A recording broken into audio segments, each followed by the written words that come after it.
নাইম দক্ষিণ কোরিয়া থেকে।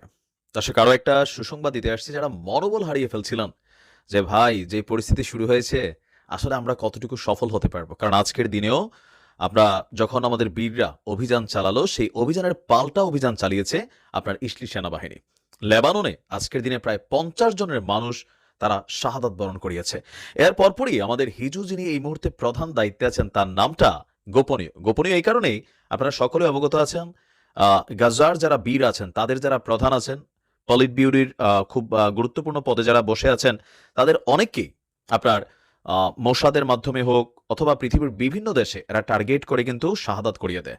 আবার হিজুদেরও গেল এই যুদ্ধের মধ্যে গেল 2-3 মাসের মধ্যেই তিনজন যারা প্রধান দায়িত্বশীল অবস্থানে ছিলেন বা যারা দায়িত্বে এসেছিলেন তাদের অনেককেই শেষ করে দিয়েছে। তো as a result security purpose হিজুরা এখন যাকে নেতৃত্বে এনেছে তার নাম পরিচয় অনেকটা গোপন রেখেছে। এটা সেফটি রিজন, যুদ্ধের মধ্যে কৌশল আনতে হয়, কারণ ইসলির প্রযুক্তিটা একটু অন্যরকম, এটা আমরা সবাই জানি, আর আমেরিকা তো ভাই সাপোর্ট করেই যাচ্ছে। এই যখন পরিস্থিতি, তো আমাদের মনোবল যেন না ভাঙে সেই জন্য হিজুর নবনিযুক্ত যিনি প্রধান আছেন, নাম প্রকাশে অনিচ্ছুক, তিনি এক ঘোষণা দিয়েছেন। বলছেন যে আজকে যেই ঘটনা ঘটিয়েছে এটার বেদনাদায়ক এবং কঠিন জবাব পাবে ইসলি, আর সেটা কখন কিভাবে হবে, যখন হবে তখনই জানবে। আর এই যে পশ্চিমা শক্তির চা বা এখনো যারা যারা ইসলিকে সাপোর্ট করে যাচ্ছেন লাইক জার্মানি বা ফাইভ আইজ নামক যে রাষ্ট্রগুলো আছে, তাদের উদ্দেশ্য বলেছে যে মেশিনারি সাপ্লাই দিয়া হিজুদের মনোবল ভেঙে দেওয়া যাবে না। বিশ্ব মিডিয়াকেও আহ্বান করেছেন যে তোমরা দেখো ইসলি কিভাবে মানবতা বিরোধী অপরাধ করছে, কিভাবে গণহত্যা চালাচ্ছে আশপাশের এই শহরগুলোতে। আর নিজেদের সেনাবাহিনী সহ মানে তাদের যে ফোর্স আছে তাদের সেই ফোর্সের উদ্দেশ্যে তার বার্তা, শেষ রক্তবিন্দু পর্যন্ত লড়াই চালিয়ে যাবে। তো মেশিনারিজ কি আছে নাকি নাই? মেশিনারিজ নিয়ে একটা সুসংবাদ হচ্ছে, এত রকমের মেশিনারিজ নাকি আছে যেগুলো সম্পর্কে ইসলির আইডিয়া নাই।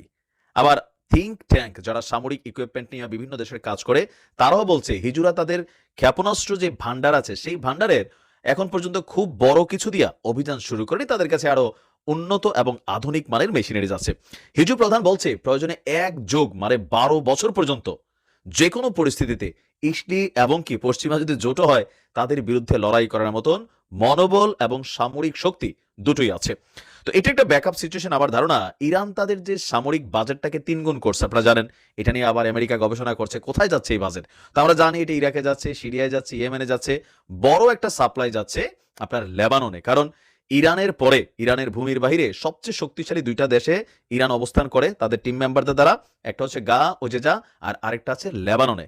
সো লেবাননের জন্য বড় ধরনের একটা সামরিক ইকুইপমেন্ট অবশ্যই সেখানে বাজেটে আছে, যার কারণে হিজুরা মনোবলের জায়গাটাকে শক্ত করছেন। কেউ কেউ বলছেন যে আপনার ইরান থেকে একটা মেশিনারিজ উৎপাদনকারী যে টিম, এগুলা ওইখানেই তৈরি করা হয়, হয়তো কাঁচামাল সামহাও যেভাবে হোক লেবাননে ঢুকানো হয়, আর নতুন ইসলি কোন প্রযুক্তি নিয়ে কাজ করছে সেটাকে মনিটরিং করে সেই প্রযুক্তিকে ফাঁকি দিতে সক্ষম এমন এমন জিনিসই কিন্তু ইদানিং তারা ইসলির দিকে নিক্ষেপ করছে, যেগুলো জায়গা মতো গিয়ে পড়ছে।